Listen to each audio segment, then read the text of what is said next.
Capítulo 7, número 1. O testemunho no íntimo. Em Romanos, capítulo 8, versículo 16, está escrito: O mesmo Espírito testifica com o nosso espírito que somos filhos de Deus. Você descobrirá que ser levado por um testemunho interior é o modo número 1, ou a maneira primária de Deus guiar todos os seus filhos. Quero voltar, conforme disse no prefácio deste livro, que faria, para aquilo que Jesus me disse em fevereiro de 1959, em El Paso, Texas. Era 6:30 da tarde, estava sentado na cama estudando. Meus olhos estavam totalmente abertos. Há 3 espécies de visões. A espécie mais alta é a visão aberta. Nela, os sentidos físicos não estão suspensos e não estão fechados. A pessoa possui todas as capacidades físicas, mas vê na dimensão do espírito. Ouvi passos. A porta do meu quarto estava semi-aberta, uns 30 a 40 centímetros. Olhei para ver quem estava entrando no meu quarto. Esperava encontrar lá alguma pessoa física, literal. Quando olhei quem era, vi Jesus. Ele estava usando vestes brancas e sandálias romanas. Jesus apareceu na minha frente 8 vezes. Em todas as demais ocasiões, com exceção desta, seus pés estavam descalços. Ele parecia medir 1,80 m e dava a impressão de pesar 82 kg. Parecia que os cabelos do meu pescoço e da minha cabeça estavam eriçados, totalmente em pé. Arrepiei-me em todas as partes do meu corpo. Ele passou pela porta e a empurrou para trás até quase fechá-la. Andou ao redor da minha cama. Eu o seguia com os olhos fascinado. Ele pegou uma cadeira, puxou-a para dentro da minha cama, sentou-se nela, dobrou as mãos e começou a sua conversa, dizendo: Disse-lhe anteontem à noite no automóvel, pelo meu espírito. O automóvel estava cheio. Minha esposa e eu, bem como outras pessoas, estávamos dentro do carro a uma distância de 2 quarteirões de onde eu estava. Quando Jesus sentou-se ao meu lado, ouvi o Espírito de Deus falar comigo. Pensava que todos no carro tivessem ouvido aquela voz e disse: Todos ouviram aquilo? Responderam: Não ouvimos coisa alguma. No Antigo Testamento, os profetas diziam: E a palavra do Senhor veio a mim, dizendo: Você já pensou como ela veio? Não poderia ter sido literalmente audível. Caso contrário, todas as pessoas presentes a teriam escutado. O profeta não precisaria contar às pessoas o que o Espírito dissera. A palavra do Senhor proveniente do Espírito de Deus veio ao espírito do profeta. Foi tão real para mim que no momento pareceu-me audível. O que me fazia pensar que todos os que estavam no carro comigo tivessem ouvido também. Jesus disse, sentado ao lado da minha cama: Eu lhe falei anteontem à noite. Eu lhe contei certas coisas. Disse-lhe pelo meu espírito que mais tarde conversaríamos mais. Agora, portanto, vim falar com você acerca disso. Era a respeito do ministério do profeta. Ele ficou sentado ali naquela cadeira e falou comigo durante 1h30. Eu conversei com ele.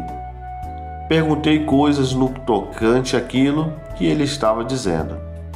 Respondeu às perguntas. Não entrarei em detalhes sobre tudo quanto o Senhor disse. acerca do ministério do profeta. Essa é outra mensagem, mas adentrarei na periferia do assunto. Ele me falou: o profeta do Novo Testamento é muito semelhante ao profeta do Antigo Testamento. Este era chamado de vidente, porque via e sabia as coisas de modo sobrenatural. O profeta do Novo Testamento também verá e saberá do mesmo modo. No entanto, o profeta do Novo Testamento não tem a mesma categoria que o profeta do Antigo, porque eu não coloquei profetas na igreja, a fim de que o orientassem, dentro da dispensação do Novo Testamento. A pessoa não precisa procurar orientação por intermédio dos profetas. Pode recebê-lo, no entanto, não deve procurá-la. O ministério do profeta do Novo Testamento, nesta área, é tão somente para confirmar o que as pessoas já têm no seu espírito. Segundo a antiga aliança, somente o sacerdote, o profeta e o rei eram ungidos pelo Espírito do Senhor para ocupar esses cargos.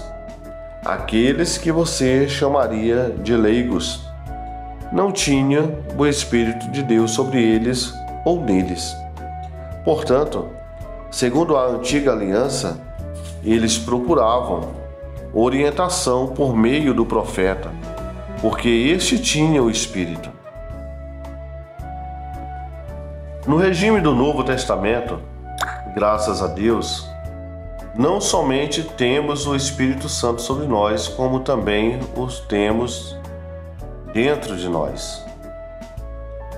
Jesus me disse, segundo a nova aliança, não está escrito: todos os que são guiados pelos profetas são filhos de Deus.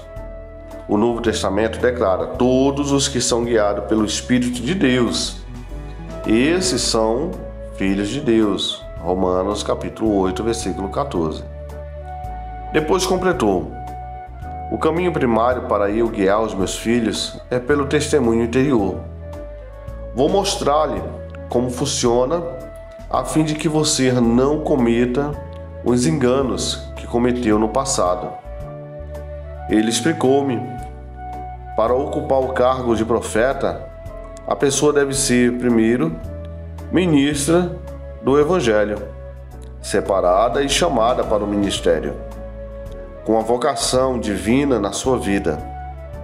Segundo, deve ter o dom da profecia e pelo menos 2 dos seguintes dons operantes do seu ministério: a palavra de sabedoria, a palavra de conhecimento, o discernimento de espíritos. A seguir, chamou a minha atenção para uma coisa que tinha acontecido durante os 3 dias anteriores. Já havia 3 dias, sentei-me para escrever uma carta a um pastor, confirmando uma data de uma reunião. De alguma maneira, no primeiro dia, consegui escrever metade de uma página e então rasguei, jogando-a no lixo.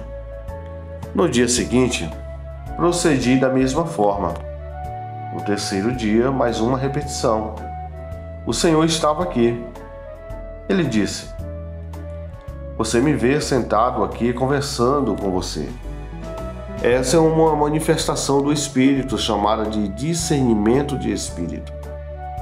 Discernir espírito é ver na dimensão espiritual. É o ministério de profeta em operação.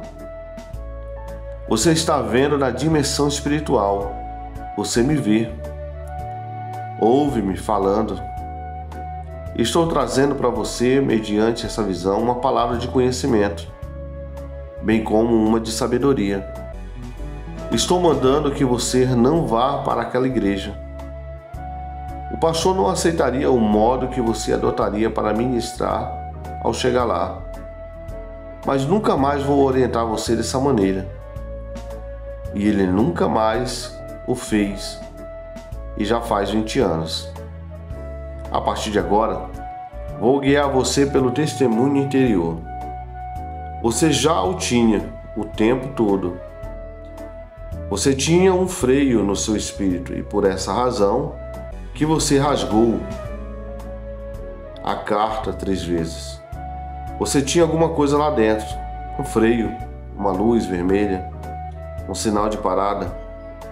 Não era sequer uma voz que dizia não vá, era apenas uma intuição. Depois ele me fez lembrar de outro convite. Eu tinha pregado em uma convenção realizada por uma das denominações do Evangelho Pleno. Quase todos os pastores presentes convidaram-me a dirigir a uma reunião. Recebi centenas de convites, suponho eu. Certo homem veio a mim e disse: Irmão Range, você vai algumas vezes a congregações pequenas?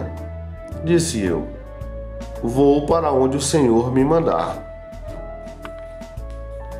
Ora, temos 70 a 90 pessoas na escola bíblica dominical. Mas se um dia Deus falar-lhe sobre isso, queremos que você venha.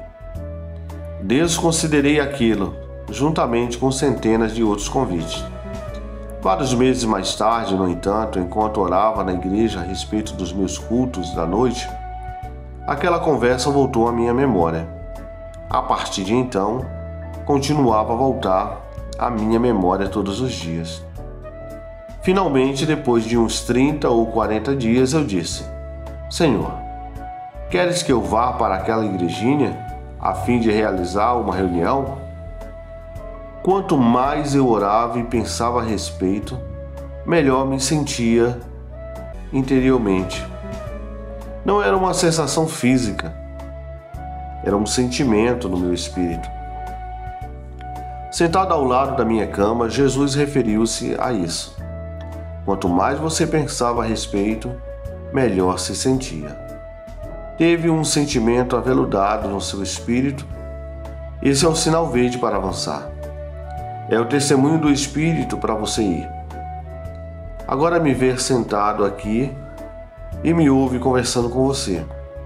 Estou mandando então que você vá àquela igreja. No entanto, jamais irei orientar-lhe dessa maneira para ir a lugar algum. E ele nunca mais o fez. De agora em diante eu vou guiá-lo assim, como eu faço com todos os outros cristãos, pelo testemunho interior. Então o Senhor falou-me o seguinte: não é para o meu benefício, mas para o seu. Se aprender esse testemunho inteiramente, eu enriquecerei você e guiarei seus passos em todos os negócios da vida, seja financeiro, seja espirituais. Algumas pessoas pensam que ele somente se interessa pela atmosfera espiritual e nada mais. Mas ele se interessa por tudo, quanto nos interessamos. Não me oponho a meus filhos serem ricos, oponho-me a serem cobiçosos. Segui aquele testemunho interior, e ele fez exatamente conforme disse que faria. Ele me tornou rico. Alguém perguntou: você é milionário? Não falei isso. A pessoa não entendeu o significado da palavra rico. Significa um suprimento total, provisão abundante.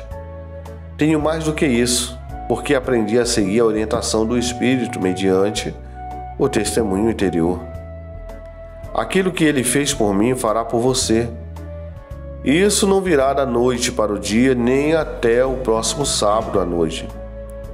Mas, à medida que você aprende a devolver e desenvolver o seu espírito e seguir esse testemunho interior, ele guiá-lo-á em todas as áreas da sua vida. Conheci um homem do sul do Texas que era milionário, naquele tempo em que o dinheiro valia alguma coisa. Jamais usara um par de sapatos até os 12 anos. Na escola, só chegara ao 6º ano. 2 pessoas, uma na Califórnia e outra em Minnesota, que frequentemente tinham sido hóspede na casa dele. Contaram-me que aquele homem falara a mesma coisa a ambos. Em todos esses anos e em todos esses investimentos, era assim que ganhava seu dinheiro. Nunca perdi um tostão. Isso ultrapassa o meu recorde. E o seu? Nunca investi em coisa alguma que não tenha sido bem sucedido, disse ele aos homens em ocasiões diferentes. Depois contou-lhe como conseguiu isso. Sempre faço o seguinte: quando alguém aparece com uma ideia, querendo o meu investimento, a minha primeira reação é mental. Ora, sei que quando Jesus disse: mas tu, quando orares, entra no teu aposento, que se encontra no livro de Mateus, capítulo 6, versículo 6, não queria necessariamente dizer que você precisa se fechar-se em um quarto particular para orar. Sei que ele queria dizer que devemos excluir as outras coisas ao orarmos. Mas tenho um quartinho particular ligado ao meu dormitório e entro lá para orar a respeito do assunto. Espero tempo suficiente para estudar o que meu espírito diz. Às vezes, espero 3 dias. Ora, não quero dizer com isso que fico lá dentro durante 24 horas por dia, pois saio para tomar uma refeição. Normalmente perco a maior parte do tempo. Espero sozinho até que eu saiba dentro de mim por um testemunho interior. Às vezes minha cabeça diz: rapaz, você seria bobo se colocasse seu dinheiro naquilo. Perderia até a roupa do corpo. Mas o meu coração diz: vai adiante, invista naquilo. E assim faço. Em todos esses anos, jamais perdi um tostão. Em outra ocasião, alguém aparece com um negócio e minha cabeça diz: rapaz, você deve embarcar nessa. Mas não presto atenção à minha cabeça. Entro naquele quartinho e espero. Às vezes, aguardo durante uma noite inteira. Fico orando e lendo a Bíblia, mas passo boa parte do tempo simplesmente esperando. Geralmente, fico bem quieto, até poder escutar o que o meu coração diz. Não faça isso. E a minha cabeça diz: sim, é melhor você entrar nesse plano. Então, não entro mesmo. O que ele tinha feito? Havia aprendido a seguir o testemunho interior.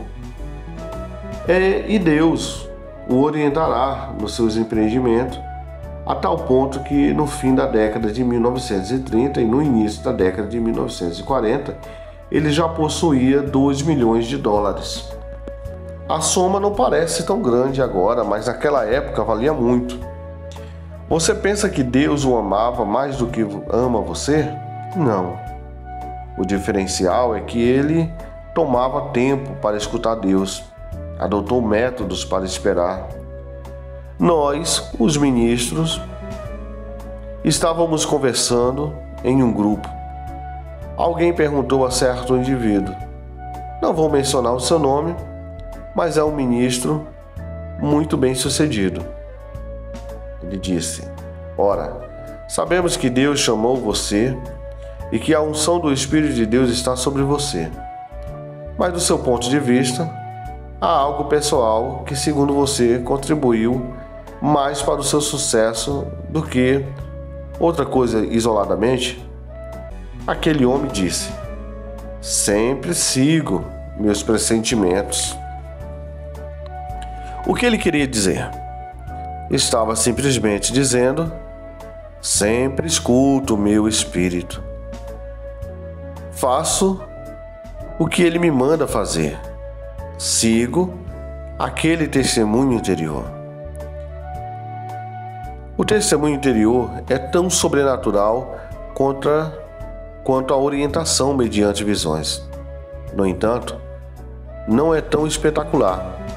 Muitas pessoas procuram pelo espetacular e sentem falta do sobrenatural, que está presente o tempo todo.